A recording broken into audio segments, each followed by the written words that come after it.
Dutchess County has been plagued by a series of disappearances since October 1996. Among the 7 missing women was Michelle C. Eason, described as a 52-year-old black woman with dental work, a dark birthmark on her left shoulder, standing at 5'2" and weighing in at 115 pounds. Her brown eyes betrayed her anxiety as she vanished from Main Street in Poughkeepsie, New York, one evening. While authorities claim to have solved her case, I couldn't help but wonder if they ever truly uncovered what happened to her. Eason was familiar with the roads of Poughkeepsie and could recognize the drivers in each car. She had a knack for knowing who to avoid and who could be trusted. It was September in Poughkeepsie, when the leaves turned shades of yellow, orange, and red, and the air filled with the crisp smell of fall. Eason left her house after dark, clutching her purse. She wore a white t-shirt, blue jeans, and black boots. Her drug addiction meant they knew her well in the area for street walking. She made her way down Main Street, stopping to chat with the men who pulled up beside her. Some of them were friendly, some were not. She had grown used to it, and it didn't bother her. Her job entailed that responsibility. She stopped in front of a building on the corner of Main Street and Maple Avenue. There was a group of young men congregated outside, and she knew some of them. She was about to join them when she noticed a car approaching from the other direction. It was a dark car with tinted windows. She couldn't see the driver, but she felt that something wasn't right.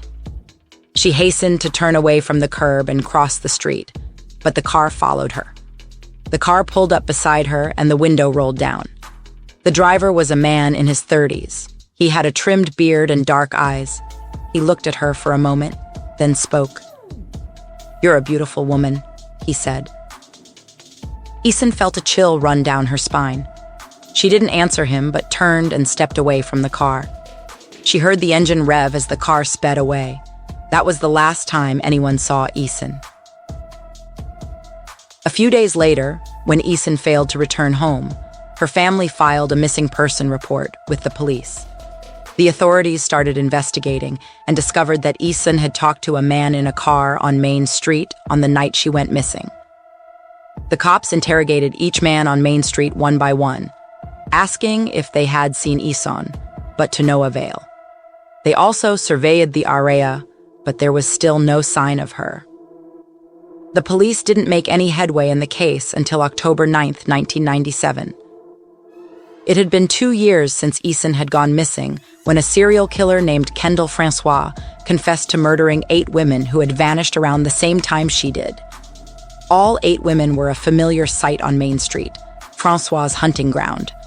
So, the detectives searched his house, and like some twisted horror novel, they found the bodies of 7 of them tucked away in crawl spaces beneath the walls and floors. But not Michelle Eason's. The unsolved disappearance of Francois's final crime continued to puzzle the cops, even after he was convicted. Was she still out there somewhere? Or had Francois taken her too? If you know anything about what happened to Michelle Eason, please call Poughkeepsie PD on 845-451-4000. Let's pray for Michelle, y'all. Be safe, be loved, and be blessed. This is No Tears for Black Girls, a true crime podcast with a purpose. Don't miss out on our weekly revelations that the mainstream won't share, this Thursday and every Thursday thereafter. Tune in to any podcast streaming service to hear stories you won't believe.